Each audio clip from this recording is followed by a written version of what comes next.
చూస్తాం ఆ రోజున. ఈ సందర్భంగా శ్రీనివాస్ రెడ్డి గారు సార్ చెప్పండి. సో ప్రసాద్ గారు చాలా కాన్ఫిడెంట్ గా ఉన్నారు. నరసింహప్రసాద్ గారు ఇప్పుడు 58 స్థానాలని మేము మార్పులు చేర్పులతో ప్రకటించుకున్నామండి. రోజుకి 5 స్థానాలు ప్రకటించడం, 5 విడతలకు 5 స్థానాలు ప్రకటించడం కాదు. ఎక్కడైతే మార్పులు చేయదలుచుకున్నామో అవన్నీ ప్రకటించేసాం.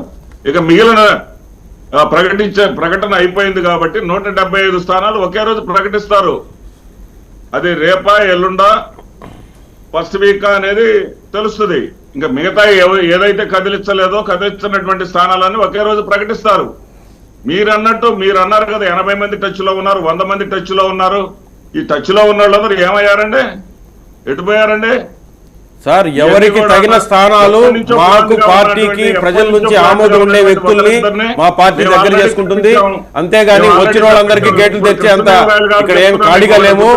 ఖచ్చితంగా మా పార్టీలో గతంలో సేవ చేసిన వాళ్ళు, పార్టీకి పనిచేసిన వాళ్ళు, పార్టీ ప్రజల అభిమానాన్ని పొందిన వాళ్ళు రెడీగా ఉన్నారు. మీ పార్టీ నుంచి ఎవరన్నా మంచి క్లీన్ చిట్ ఉండే వ్యక్తులు ఉంటే రైట్ సార్ మాత్రమే మా దగ్గరికి వస్తారు తప్ప అలాగా చెత్తనంతా తీసుకునేదానికి మా పార్టీ. ప్రసాద్ గారు ఏంటిది 23 దీనికి సంబంధించి తూర్పుగోదావరి జిల్లాకు సంబంధించిన మాట్లాడండి. ఒక మాట ఏంటంటే ఈయన క్లీన్ చిట్ అంటున్నారు కదా, క్లీన్ చిట్ ఉన్నటువంటి కృష్ణదేవరాయలు గారు పార్టీకి రాజీనామా చేశానన్నాడు కానీ తెలుగుదేశంలో చేరక ముందే వీళ్ళు పేరు ప్రకటించేస్తారు. కృష్ణదేవరాయలు గారు మా పార్టీ సరైన టైంలో సరైన అభ్యర్థిని అఫీషియల్ గా రిలీజ్ చేస్తాం. అదే నర్సరావుపేట నుంచి ఓపెన్ ఛాలెంజ్ ఏంటి అదే నర్సరావుపేట నుంచి 1,00,000కు పైగా ఓట్ల తేడాతోటి మీరు అన్ని గెలుస్తారు. ఈసారి పులివెందులలో తెచ్చుకోండి మీ మెజారిటీ చూద్దాం.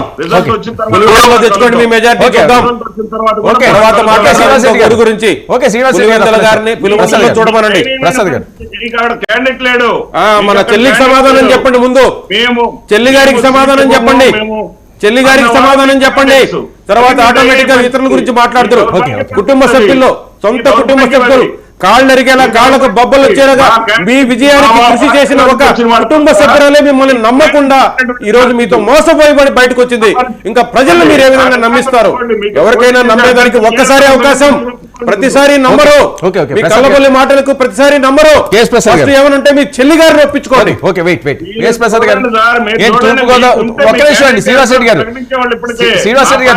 తూర్పుగోదావరి జిల్లాకి సంబంధించి పరిస్థితుల్లో మీరు ఉన్నారని అనుకోండి. తూర్పుగోదావరి జిల్లా సంబంధించి ఒక లిస్ట్ ఒకటి వైరల్ అవుతుంది.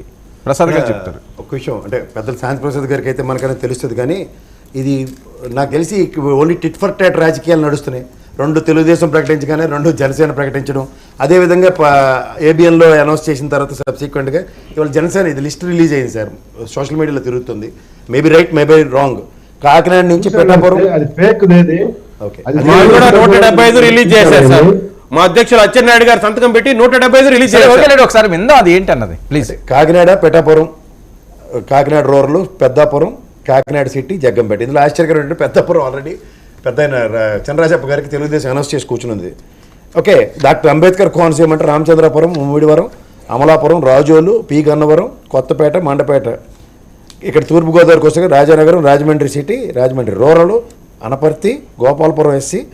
ఇక్కడ అది పవన్ కళ్యాణ్ గారు కానీ చంద్రబాబు నాయుడు గారు కానీ దాని మీద ఏమైనా సంతకాలు పెట్టి అనౌన్స్ చేసింది లేదండి. అంటే ఎవరో జాలిపాటు పెట్టుకుంటే సార్ సోషల్ మీడియాలో ఉందని చెప్పాను కానీ కన్ఫర్మేషన్ అడిగాను చెప్తాం సార్. మిమ్మల్ని సమాధానం కూడా చెప్పండి. సోషల్ మీడియాలో తిరుగుతాం సార్. కాదండి 23కి సంబంధించి పశ్చిమ గోదావరి 23 అనౌన్స్ చేశారు సార్. 23కి 12 నర్సాపురం, భీమవరం. ఓకే, 12 జనసేన ఇందులో మెన్షన్ చేశారు. మీకేమి మీ గౌరవాన్ని ఏం తగ్గించే ఏమో లేదు. ఆ లిస్ట్ 23కి 12 జనసేన గురించి మాట్లాడతలేదండి.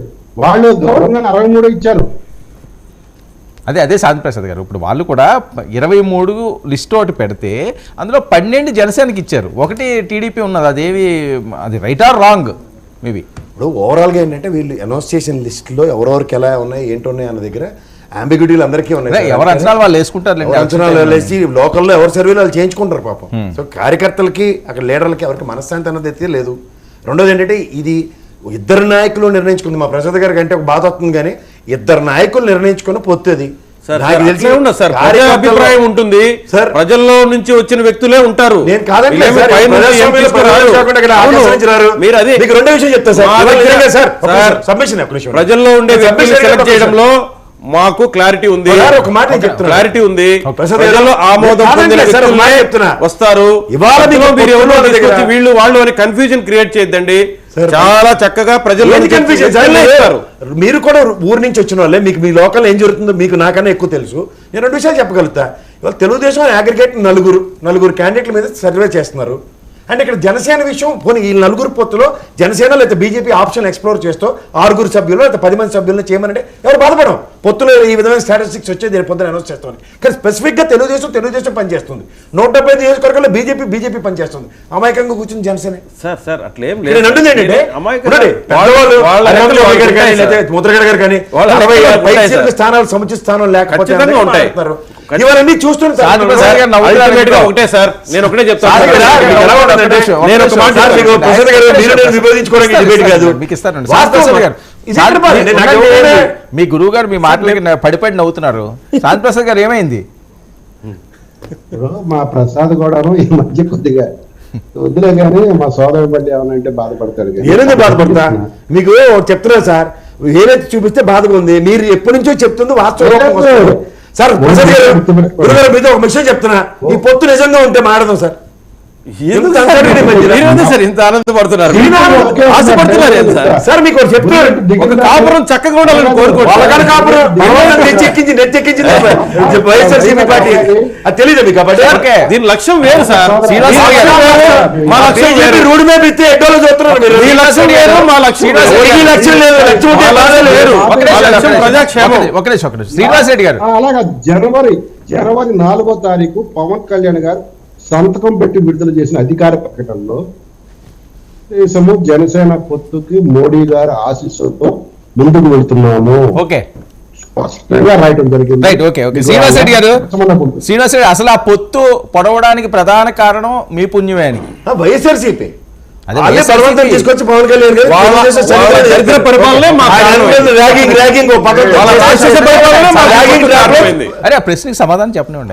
మేము చెప్తాం గారు అందుట్లో అనుమానమే ఉందండి. బలంగా ఉన్నటువంటి బలవంతుడైనటువంటి రాజును ఎదుర్కోవటానికి, సమర్థుడైనటువంటి రాజును ఎదుర్కోవటానికి రాజ్యంలో ఉన్నటువంటి దుష్ట శక్తులన్నీ ఒకటి అవుతాయని చాణక్యుడు ఎప్పుడో చెప్పాడు కదా సార్. ఓకే ఓకే, అట్లొచ్చిందా మీకు అర్థం? రామాయణంలో మాకు రామాయణం గుర్తుకొస్తా ఉంది. రాముడికి కూడా రావణాసురుని ఎదుర్కోవడానికి ఆయనకేమి శక్తులు లేక కాదు, వారుని వీళ్ళందరినీ చిన్న వానరుల సమూహంతో సైతం వాళ్ళు ఒకటయ్యారు. దానికే ఎందుకు ఒకటైంది? గురుగారు మంచి ప్రవచనం చెప్పారు తెలుసా మీకు? రాముడు పొత్తు అడగలే, రాముడికి అవసరార్థం పొత్తు తీసుకుంటే కూడా వానరులు జహాపనాన్ని రాజకీయాలు చేశారు. ఎవరికి? రాముడిని ఫ్రంట్ ఎండ్ చేస్తూ. అంత బాలిసి గురువులు కాకుండా కదా జై శ్రీరామ నినాదంతో ముందుకెళ్ళారు. మంచి జరిగింది. పవన్ కళ్యాణ్ గారి పార్టీ కూడా అదే చేస్తారు. మంచి జరిగింది కదా, ఆనందపడండి. ఏంది మంచి జరిగింది కదా, ఆనందపడండి. దాంట్లో కూడా పుల్లలు పెట్టి మీరిది అని చెప్పుకోవాల్సిన అవసరం ఉంది. మా సోదరుడు ప్రసాద్ అందరపడి ముందే బాగండి సార్ మీరే చెప్తారు కదా, రావణాసురుడిని నిర్వీర్యం చేయడానికి రాముడికి తెలుసండి అన్నప్పుడు మరి వానర సైన్యం నడితే దీంట్లో ఎవరు ఎక్కువ ఎవరు తక్కువ చూపించాలనేదే మీ ప్రయత్నం. మాది లక్ష్యం రాముడే లక్ష్యం సంహరించడం మా లక్ష్యం. కాదు నన్ను తక్కువ చేశారు సార్. నేను ఒక మాట చెప్తాను సార్. ఎవరు అడుగున్నారు క్వశ్చన్ ఉంటానంటే ఎవరు వినని, ఎవరు అడగని క్వశ్చన్ అందరూ చెప్తుంది కూడా. పల్లకిలకి మీరెందుకో, ఎవరు అడగని పల్లకిలకి మీరెందుకు దగ్గర మీరే మా పల్లకిలు పోయిందని చెప్తున్నారు. సరే సరే, ఎవరు అడగని శ్రీరాముడు మీ వారని చెప్తున్నారు, ఎవరు మీ వారని చెప్తున్నారు. కొత్త ధర్మం గురించి మాట్లాడమంటే ప్రసాద్ గారు, ఎవరు అడగని ఒకే ఒక క్వశ్చన్ మిమ్మల్ని అడుగుతా. ఇంతమంది ఎవరు అడుగుంటారు మిమ్మల్ని? ఏంటి సార్ మీకు జగన్మోహన్ రెడ్డి గారి మీద అంత ప్రేమ? చెప్పండి చెప్పండి. మమ్మల్ని మా ప్రజల్ని రాజీ రంపాలు పెడుతున్నారు సార్. మీరు రండి సార్ మా రాష్ట్రానికి, మా రాష్ట్రానికి రండి. దళిత బిడ్డలు చచ్చిపోయారు సార్, గుండు కొట్టించుకొని రోడ్డు మీద పడి మాస్క్ అడిగిన పాపానికి చంపేశారు సార్ మమ్మల్ని. హక్కుల్ని నిధులు దోచుకున్నారు సార్.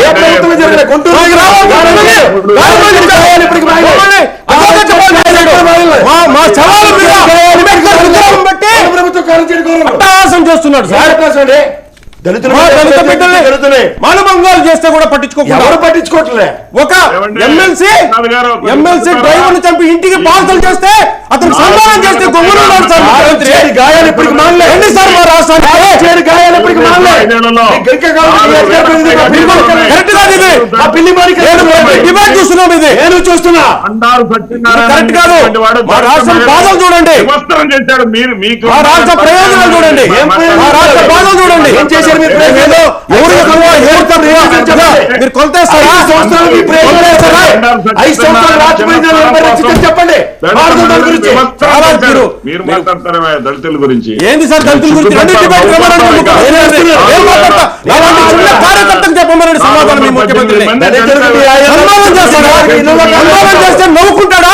ఎంతమందికి ఇచ్చారు చెప్పండి. మా దళిత బిడ్డని చంపి ఇంటికి పార్సల్ చేస్తే మీ ముఖ్యమంత్రి అతన్ని సన్మానిస్తే ఊరుకుంటాడా? మా చంద్రబాబు అయితే చెప్పుతో కొట్టుండేవాడు మమ్మల్ని. మా చంద్రబాబు అయితే చెప్పుతో కొట్టుండేవాడు మమ్మల్ని. అలా చేస్తుంటే దళిత హంతక పార్టీ, దళిత హంతక పార్టీ. మీకు హక్కే లేదు దళితుల గురించి మాట్లాడేదానికి. విగ్రహాన్ని పెట్టేస్తే గొప్పవాళ్ళు అయిపోతారా? చంద్రబాబు నాయుడు విగ్రహాలు పెడితే గొప్పవాళ్ళు అవుతారా మీరు? దళితుల పార్టీకి మా నిధులు దోచుకున్నారు మీరు. మాకు రావాల్సిన హక్కులు కావాల్స్తున్నారు మీరు. తిరగబడతారు మీ మీద. ఓకే ఓకే ప్రజలు మీ మీద మీకు హక్కే లేదు. రండి ప్రజల్లోకి తేల్చుకుందాం. ప్రజల్లో తేలుతుంది తొందరలో. ప్రజల్లో తేలుతుంది తొందరలో. శాంతి ప్రసాద్ గారికి ఇవ్వండి. శాంతి ప్రసాద్ గారు, పేరు మీరు ఎత్తారంటే శాంతి ప్రసాద్ గారు స్ట్రైట్ గా హక్కు లేని వ్యక్తి ఎవరన్నా స్ట్రైట్ గా ఏది? జగన్మోహన్ రెడ్డి గారే. ఓకే ఒక్క నిమిషం. శాంతి ప్రసాద్ గారు, చెప్పండి ఏంటి పరిస్థితి? ఎన్నికలు మొదలవక ముందే యుద్ధం మొదలైంది. ఎన్నికలు మొదలు కాకుండా యుద్ధం మొదలైంది. మీ దాంట్లో మంటలు కూడా మొదలైనవి.